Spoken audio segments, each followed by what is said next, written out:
नमस्कार मैत्रिणींनो. तर चला मी आहे ना आज सोयाबीन बनवणार आहे. तर त्यासाठी ना सगळ्यात आधी आपण हे सोयाबीन आहे ना मी थंड पाण्यातच 10 ते 5 मिनिटं समजा 10 मिनिटं भिजून घेतलेलं आहे आणि व्यवस्थित असं पिळून घेतलेलं आहे, त्यात पाणी नाही राहिलेलं. त्यासाठी आहे ना आपल्याला लागणारं साहित्य दही घेतलंय, कसुरी मेथी, बेसन पीठ आहे 2 चमचा आणि हे घरगुती मसाला आहे, हळद आहे, जिरा आणि धना पावडर आहे. तर हे कांदा आहे, शिमला मिरची आणि टोमॅटो हे कट करून घेतलेले. आता आपण आहे ना याला मिक्स करून घेऊ. सगळ्यात आधी ना आपल्याला दही याच्यात टाकून घ्यायचंय आणि मी 1 वाटी दही घेतलेले आहे.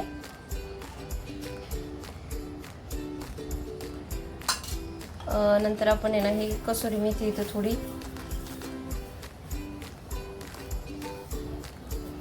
चोळून हातावरती त्यात टाकून घेऊ. थोडी हळद आहे, हे मिर्च पावडर आहे, बेसन पीठ,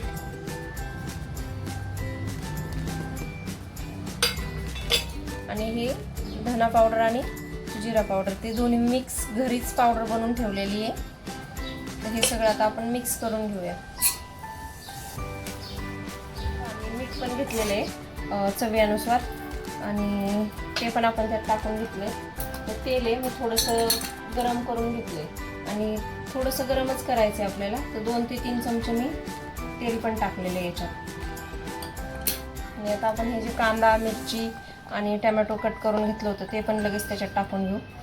आणि आता हाताने एकदम व्यवस्थित मिक्स केलं तरी चालेल, कारण सगळं एकदम व्यवस्थित आपल्याला मिक्स करायचं आहे. तर हे अशा प्रकारे ना आपलं व्यवस्थित असं मिक्स करून घेतलेलं आहे मी सगळं. आणि आता आपण याला आहे ना 10 मिनिटासाठी मॅरिनेट करायला ठेवणार आहे. तर हे गॅसवरती ना आपण पॅन ठेवून घेतलेला आहे आणि आपण गॅस पेटवून घेते. तेल टाकून घ्यायचं आपल्याला. आणि हे मी पापड तळले होते ते तेल आहे आणि थोडंसं तेल मी इथे जास्त वापरणार आहे, कारण अशी आपण जेव्हा टोमॅटोची प्युरी वगैरे वापरून भाज्या बनवतो ना, त्या भाज्यांना तेल आणि तिखट जास्तच वापरायला लागतं, तेव्हा पुढं जाऊन त्या भाज्या व्यवस्थित बनतात.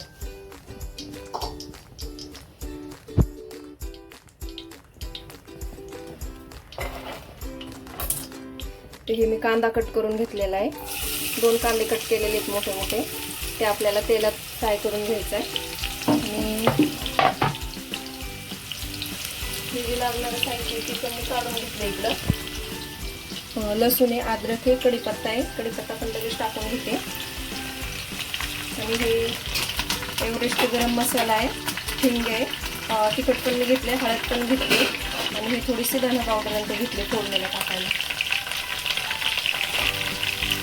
तर हे कांदा मी टाकलेला आहे आणि थोडासा लाल झालेला आहे, जास्त पण नाही लाल केला. आणि हा लसूण आहे, हे अद्रक आहे, ते पण टाकून घेतलं.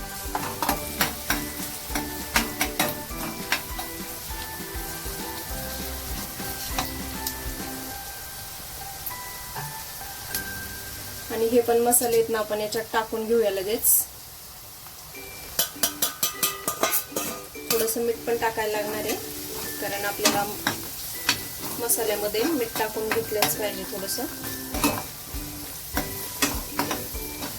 कांदा यातला जास्त लाल करायचा नाही, म्हणजे करपट करायचा नाही, थोडासा लालसर फ्राय झाला तरी चालेल. आपल्याला आहे ना ह्या मसाल्याला थोडंसं 1 मिनिटभर परतून द्यायचं. छान असं परतलेलं आहे. आणि आता आपल्याला आहे ना हे टोमॅटोची मी पेस्ट करून घेतलेली ती पण आपल्याला त्यात टाकायची.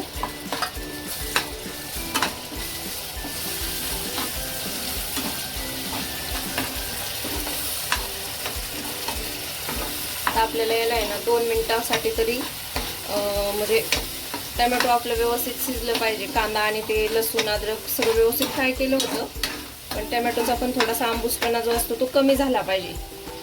त्यासाठी थोडा वेळ झाकण ठेवून घेऊया.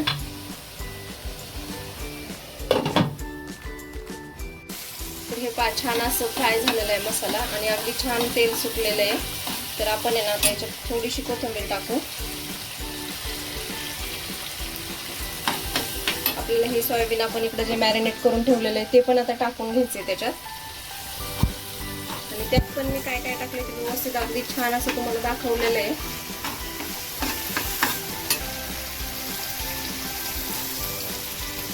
हे पहा अगदी छान असं हे झालेलं आहे, व्यवस्थित सगळं आपलं दही वगैरे ज्याला लावलं होतं ते व्यवस्थित लागलेलं आहे.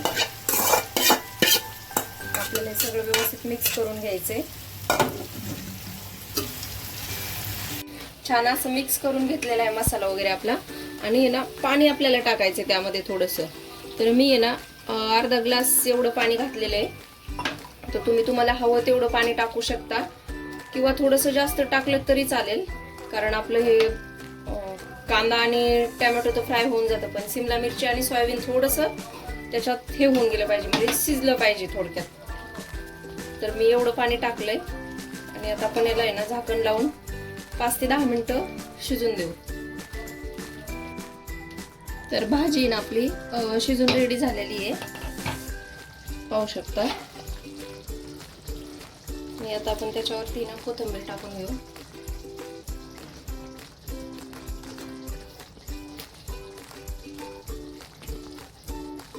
गॅस बंद केलाय. तर तयार आहे आपली भाजी. आता चपातीला पीठ मळून चपात्या करून घेते. तर ही पहा मी ना कोथिंबीर कट करून घेतलेली आहे आणि भाजी आपण गॅसवरून खाली उतरून आणलेली आहे. आता जेवायला घ्यायचंय तर थोडीशी कोथिंबीर वरून टाकून घेतली. कांदा लिंबू पण कट केलाय जेवणासाठी. तर अशी भाजी आपली तयार झालेली आहे. आणि नक्कीच अशा प्रकारे तुम्ही सुद्धा करून पहा भाजी. आणि व्हिडिओला लाईक करा, शेअर करा आणि हे करा, सबस्क्राईब करा चॅनलला. तर अशाच नवनवीन रेसिपीसाठी आहे ना चॅनलला सबस्क्राईब करा. धन्यवाद.